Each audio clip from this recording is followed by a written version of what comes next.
Hello, friends. In this video, we want to share the stories of people who have recently left this world.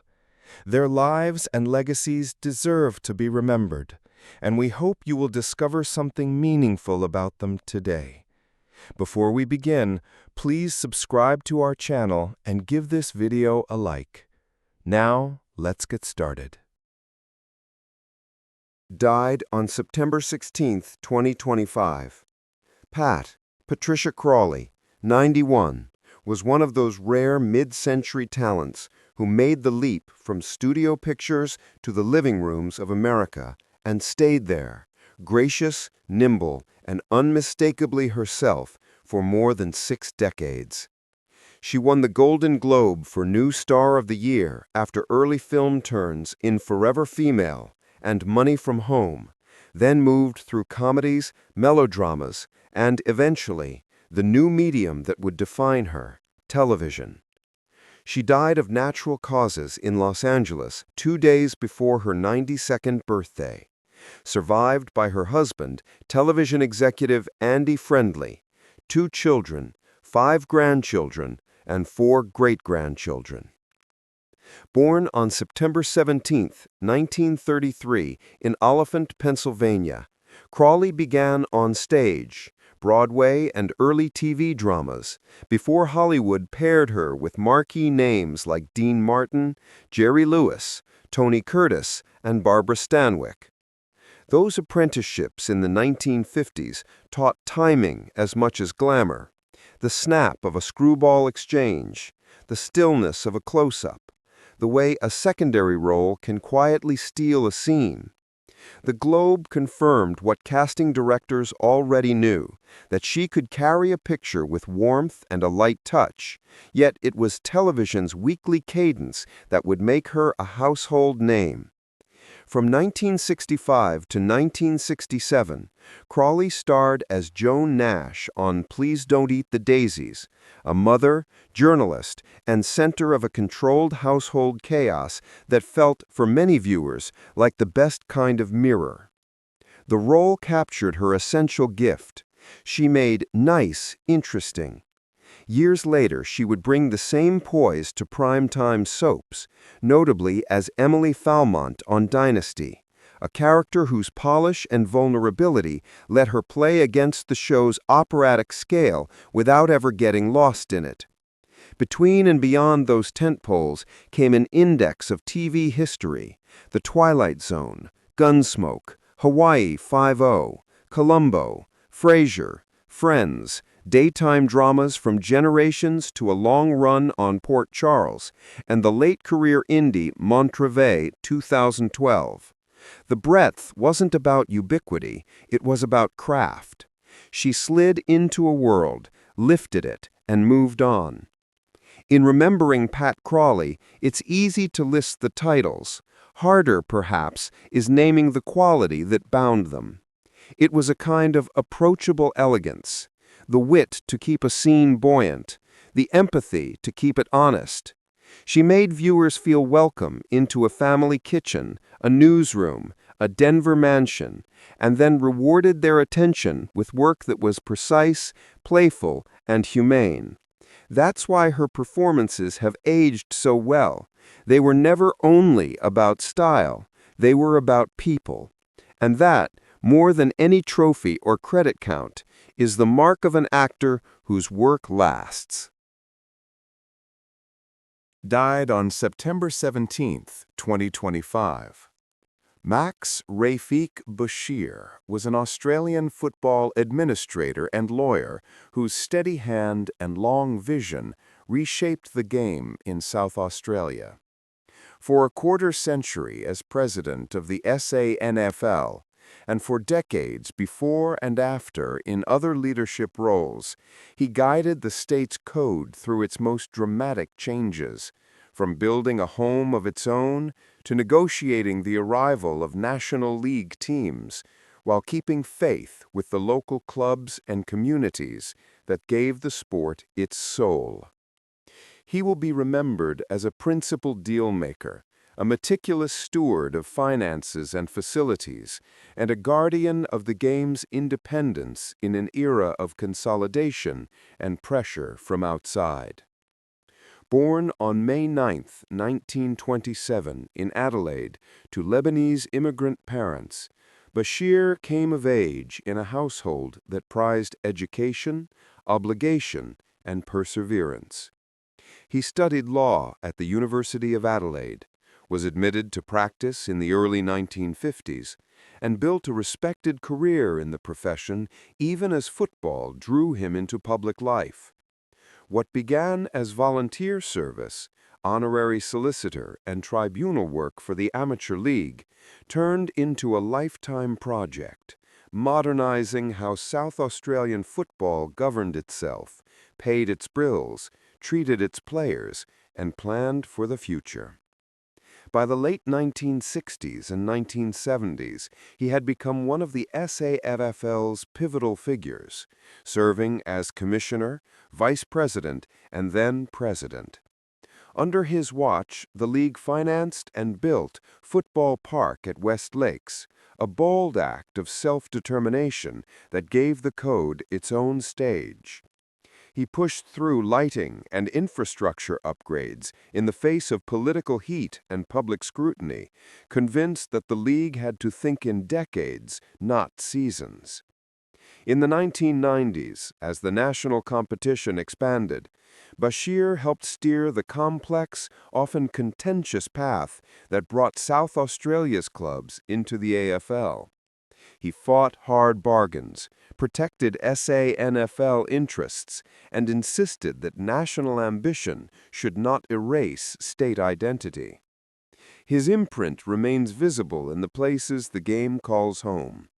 The training oval, long known as Max Bashir Reserve, and the Max Bashir Stand at Adelaide Oval carry his name not as ornament, but as acknowledgement. He was a builder of facilities, of frameworks, of durable agreements. Honors followed naturally: life memberships, Hall of Fame inductions, and national recognition for service. Yet those who worked with him most often speak first about character, the courtesy in negotiation, the steel behind it, and the habit of doing the unglamorous administrative work that keeps a sport healthy. In mourning Max Bashir, South Australia salutes a statesman of its national game, a man who left the code stronger than he found it, with better places to play, clearer pathways to the elite, and a future planned on solid ground. Died on September 16, 2025. Murray Williamson was a builder of American hockey in the deepest sense of the word, a player, coach, and architect of systems who helped carry the sport in the United States from a regional passion to an international presence. Known to most as the head coach of the U.S. men's Olympic teams in 1968 and 1972, he led the Sapporo squad to a silver medal and, in doing so, helped reassert the country's credibility on the world stage. Long before and long after those games, he was the connective tissue of programs and people, an All-American at the University of Minnesota in the 1950s, a player-coach and general manager in the old U.S. Hockey League, a tireless advocate for junior development, and later a Hall of Fame inductee whose counsel was sought by generations. He was born on January 13, 1934, in Winnipeg, and found his competitive home across the border in Minnesota, where his scoring touch and fierce competitiveness made him a Gopher star. From those campus rinks, he moved seamlessly into leadership roles, first on the bench, then in the boardrooms and back corridors where the shape of a sport is decided. He coached U.S. national teams at World Championships, managed rosters through lean years and hopeful ones, and never confused glamour with progress. For him, the measure of success was whether players had a pathway and whether teams had the structure to grow. Williamson's lasting work lived in that word, pathways. He helped stand up junior frameworks that would become the backbone of American player development, insisted on better coaching standards, and believed that opportunities should be earned, but also organized. He was unafraid of hard decisions, steady in negotiation, and generous with his time. The kind of mentor who would spend as long with a young coach diagramming a breakout as with a veteran debating roster balance. His teams were disciplined and resilient, his programs built to outlast a single season or a single personality. In later years, honors arrived as naturally as they had once eluded him. Hall of Fame plaques, alumni ovations, ceremonial puck drops. He accepted them without fuss and returned to what he valued: practices, conversations, plans. Those who knew him best talk first about his standards and his patience. Those who knew him only by reputation talk about the doors he opened and the pride he restored. Murray Williamson's legacy is visible in the medal history of U.S. hockey, in the junior leagues that feed its colleges and national teams, and in the coaches who learned to teach because he first taught them. He leaves the American game stronger, clearer, and more connected than he found it. Born on August 16, 1962, in Concord, Massachusetts, Steve Carell would grow into one of the defining American comic actors of his era, a performer whose gentle, humane sensibility sits beneath some of the sharpest comedy of the last 2 decades. He is best known for transforming Michael Scott on The Office into a cultural touchstone, for energizing big-screen comedies like The 40-Year-Old Virgin, Anchorman, and Crazy, Stupid Love, and for surprising audiences with weighty dramatic turns in Foxcatcher, which earned him an Academy Award nomination, and The Big Short. His signature achievement is not just a list of hits, but a style: awkward, compassionate, sometimes painfully honest humor that finds the human being inside the joke, a quality that helped redefine modern sitcoms and made him a Golden Globe-winning star whose characters live on in memes and memory. Carell's beginnings were ordinary and tightly rooted in New England. He grew up in nearby Acton in a close middle-class family, the youngest of 4 sons. His mother, Harriet, worked as a nurse. His father, Edwin, was an engineer. Practical people who valued education, steadiness, and community. Home life mixed seriousness with warmth. Weekends often revolved around extended family and small-town rituals. He played youth sports, helped with chores, learned to listen before he spoke. From his parents, he absorbed a quiet work ethic and a sense that comedy wasn't just about punchlines, it was also about paying close attention to people. At school, he gravitated toward performance early, though not always in obvious ways. He attended the Fenn School and later Middlesex School, where he split his time between classrooms, playing fields, and the stage. He tried on different identities: the kid who loved history and music, the teammate willing to take a hit for the play, the shy student who suddenly lit up during a sketch or a scene. In those years, he discovered the 2 gears that would later define his screen work: meticulous preparation and fearless improvisation. He joined school theater, tried radio bits and sketches with friends, and learned how to land a laugh without cruelty. New England traditions also left their mark. Carell played the fife in a local colonial reenactment corps, marching in parades and ceremonies, an oddly perfect training ground for timing, teamwork, and stage presence. He watched how crowds react, how a small choice, a beat, a pause, a glance can change the mood of a moment. Teachers noticed a bright, courteous student who didn't dominate the room, but could quietly take it over when the curtain went up. By the time he finished Pratt School, he wasn't chasing fame so much as chasing craft. Performance had become the way he organized the world, observing, refining, repeating until it felt true.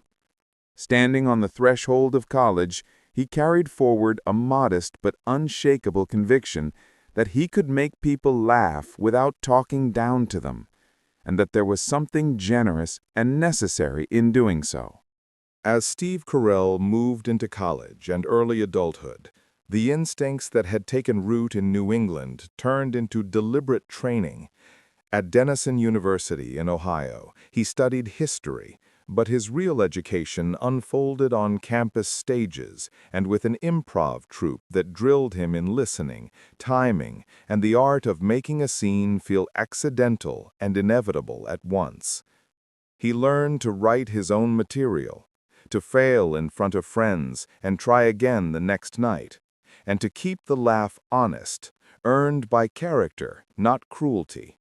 For a time, he considered law school, but the stage kept pulling him back. What began as extracurricular fun hardened into ambition. After graduation, he headed for Chicago, the proving ground of American improv. The city demanded humility and repetition, day jobs to pay rent, late-night rehearsals, and 8 shows a week in cramped black boxes. At the Second City, he absorbed a worldview as much as a technique. Commit fully, play the truth of the moment, make your partner look good.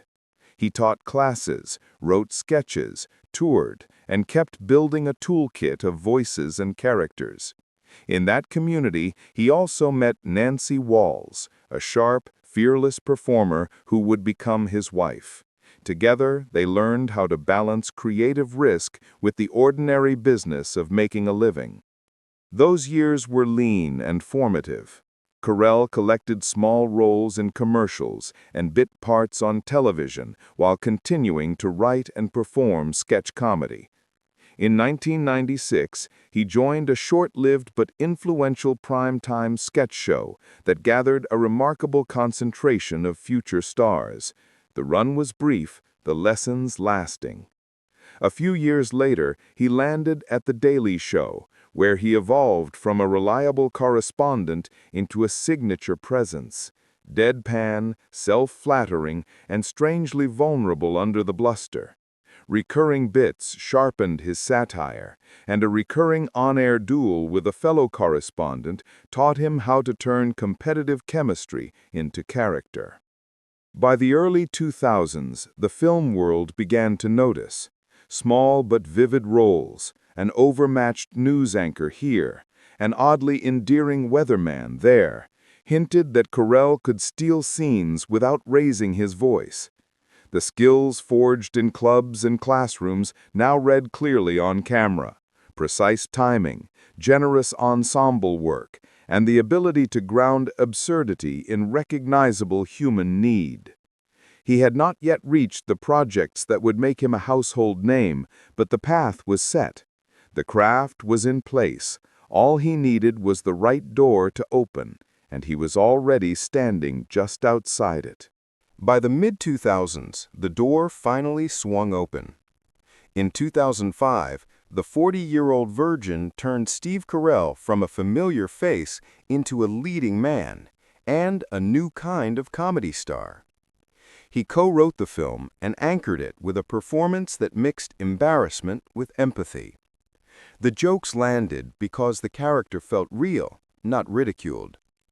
The movie's success reintroduced a big-hearted, character-driven style of studio comedy and announced that Carell could carry a film while keeping the laughs grounded in human stakes.